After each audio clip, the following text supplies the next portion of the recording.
আজ ৩রা আগস্ট ২০২৬ মধ্যপ্রাচ্য আজ একটা বড় ধাক্কা থেকে সাময়িকভাবে বেঁচে গেল। আমেরিকা ইরানের উপরে যে হামলার প্রস্তুতি নিয়েছিল, রিপোর্ট অনুযায়ী এখনও পর্যন্ত সবচেয়ে বড় হামলা, সেটি আপাতত স্থগিত করা হয়েছে। ঘোষণাটি করেছেন খোদ মার্কিন প্রেসিডেন্ট ডোনাল্ড ট্রাম্প। কিন্তু প্রশ্নটা এখানেই, ট্রাম্প কি সত্যি ইরানের সামনে পিছু হটলেন, নাকি এই স্থগিত আদেশের আড়ালে আরও বড় কিছুর প্রস্তুতি চলছে? আমি অনুপ বিশ্বাস, আর আপনারা দেখছেন এটাই রিয়ালিটি। আজ আমরা তিনটে জিনিস বোঝার চেষ্টা করব। হামলা কেন থামলো, সৌদি আরবের ভূমিকা ঠিক কতটা, আর ইসরায়েলে আমেরিকা এখন কি জড়ো করছে। তাহলে চলুন শুরু করা যাক। দর্শক বন্ধুরা, প্রথমে দেখে নেওয়া যাক ঠিক কী ঘোষণা করা হয়েছে। ট্রাম্প জানিয়েছেন ইরানের উপরে যে বড় হামলাগুলো ঠিক করা ছিল সেগুলো তিনি আপাতত থামিয়ে দিয়েছেন, কিন্তু এই সিদ্ধান্তের সঙ্গে একটা শর্ত জুড়ে দেয়া হয়েছে। শর্তটা হলো, পরমাণু চুক্তি নিয়ে আলোচনা যদি খুব দ্রুত এগোয় তবেই আমেরিকা এই বড় হামলাগুলো করবে না। এখানে একটা কথা পরিষ্কারভাবে বুঝে নেওয়া দরকার, এর মানে কিন্তু শান্তি নয়, এর মানে হলো চুক্তিটা করতে হবে আমেরিকার শর্তে। অর্থাৎ চাপটা সরেনি, শুধু চাপের ধরনটা বদলেছে। ট্রাম্পের দাবি অনুযায়ী তিনি হামলা থামিয়েছেন কারণ ইরান এবং মধ্যপ্রাচ্যের আরও কয়েকটি দেশ তার কাছে হামলা না করার অনুরোধ জানিয়েছিল। এখানে শব্দটা খেয়াল করুন, অনুরোধ। ট্রাম্প বলেছেন তার কাছে আবেদন করা হয়েছিল। তিনি আরও দাবি করেছেন একটা সম্ভাব্য সমঝোতার প্রাথমিক কাঠামো নাকি তৈরি হয়ে গেছে, আর সেই কাঠামোর মধ্যে হরমুজ প্রণালী আবার খুলে দেওয়ার বিষয়টিও রয়েছে। কিন্তু ইরান সত্যি আমেরিকার কাছে অনুরোধ করেছিল কিনা, ইরানি সংবাদ মাধ্যম সেটা কিভাবে দেখছে, সেই জায়গাতেই আসছি একটু পরে। আপাতত রিপোর্ট বলছে কাতার, ওমান এবং আরও কয়েকটি মধ্যস্থতাকারী দেশ যুদ্ধ থামানো এবং হরমুজ প্রণালী আবার খোলার চেষ্টা চালিয়ে যাচ্ছে। তবে এখনো পর্যন্ত চূড়ান্ত কোনো সমঝোতা হয়নি। আর এখানেই একটা কঠিন বাস্তবতা রয়েছে। হরমুজ বন্ধ থাকুক বা ইরান হামলা চালাতে থাকুক, সবচেয়ে বড় ক্ষতিটা হচ্ছে আরব দেশগুলোরই। আমেরিকার ক্ষতি তুলনায় অনেক কম। অর্থাৎ বড় হামলা আপাতত পিছিয়েছে, কিন্তু যুদ্ধ শেষ হয়ে যায়নি।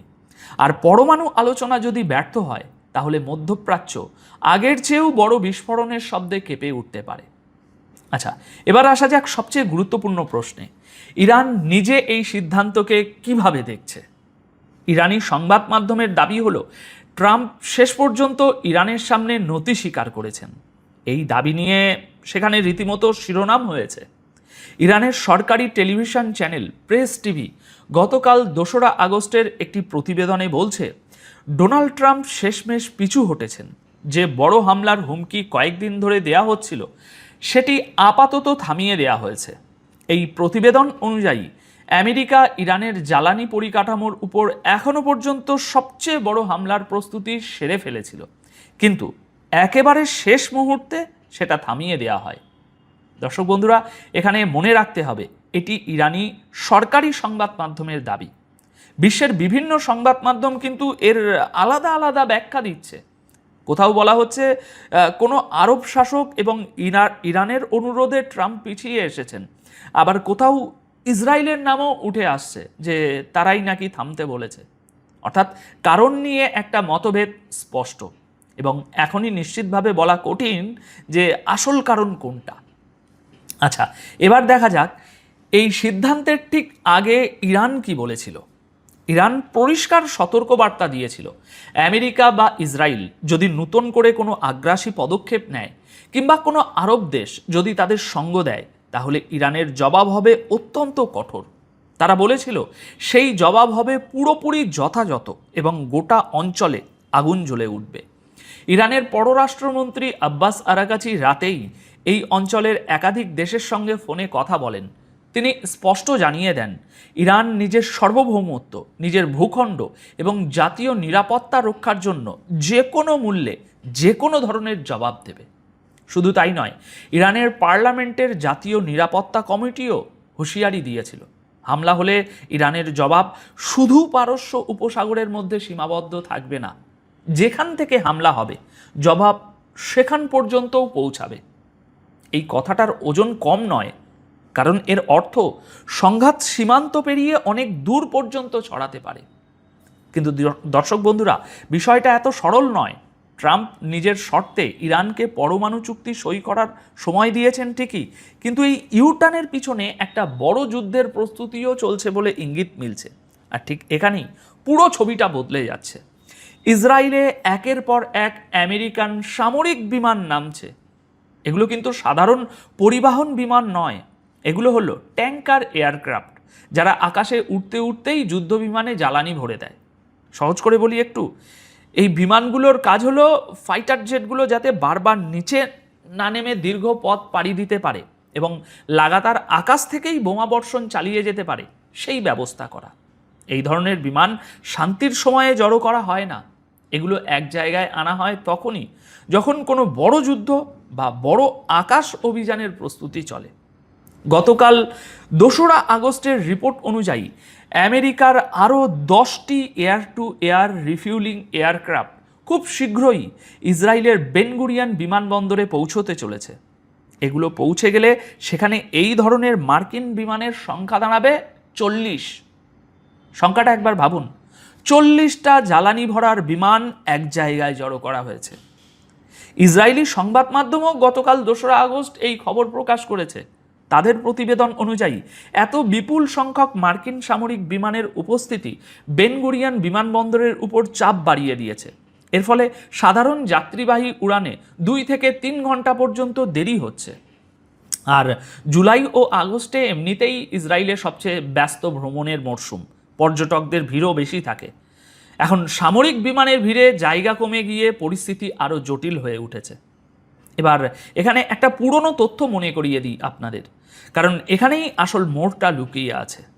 15ই জুলাই ইসরায়েলের পরিবহন মন্ত্রক জানিয়েছিল আমেরিকা তাদের বেশ কয়েকটি রিফিউলিং এয়ারক্রাফট বেন গুরিয়ন বিমানবন্দর থেকে সরিয়ে সেগুলোকে নিয়ে যাওয়া হবে ইসরায়েলের বিমান ঘাঁটিতে নিয়ে যাওয়া হবে। অর্থাৎ সংখ্যা কমার কথা ছিল, কিন্তু হচ্ছে ঠিক উল্টোটা। সরানোর বদলে আরও 10টি নতুন বিমান পাঠানো হচ্ছে সেই বেন গুরিয়নেই। আর সেই রিফিউলিং এয়ারক্রাফট এগুলো যেগুলো আমেরিকা ও ইসরায়েল ইরানের বিরুদ্ধে শুরু হওয়া যুদ্ধের সময় ব্যাপকভাবে ব্যবহার করেছিল। তাহলে দর্শক বন্ধুরা, ছবিটা কি দাঁড়াচ্ছে? একদিকে আমেরিকা ইরানের উপর অত্যন্ত বড় হামলার হুমকি দিচ্ছে, ঠিক সেই সময়ই ইসরায়েলে এভাবে জ্বালানি ভরার বিমান জমা হচ্ছে।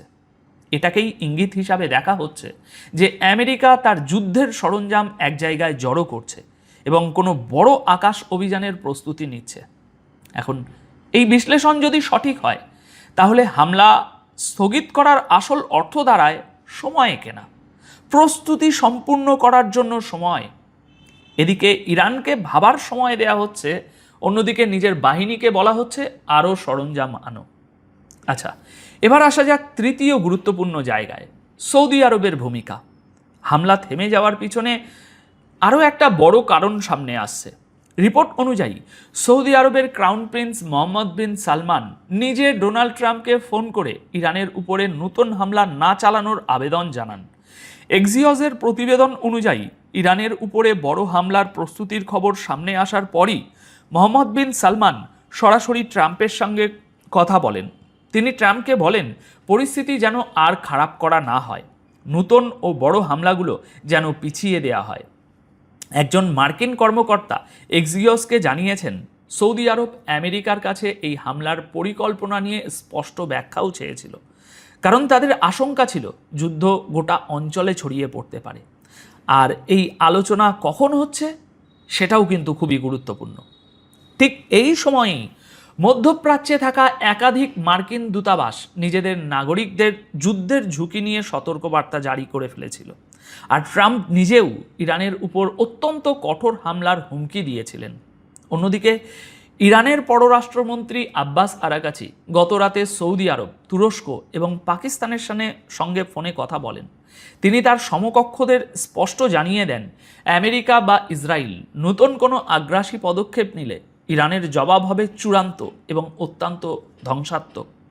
এবার এই পুরো বিষয়টা সহজভাবে বোঝা যাক। এখন শুধু ইরানের পাল্টা আঘাতের ঝুঁকিই একমাত্র বিষয় নয়। মধ্যপ্রাচ্যের বড় আরব দেশগুলোও চাইছে না যে এই যুদ্ধ আবার গোটা অঞ্চলকে গ্রাস করুক। আর এর কারণটা খুব বাস্তব। ইরানের পর সবচেয়ে বড় ক্ষতিটা আরব দেশগুলোকেই বইতে হচ্ছে।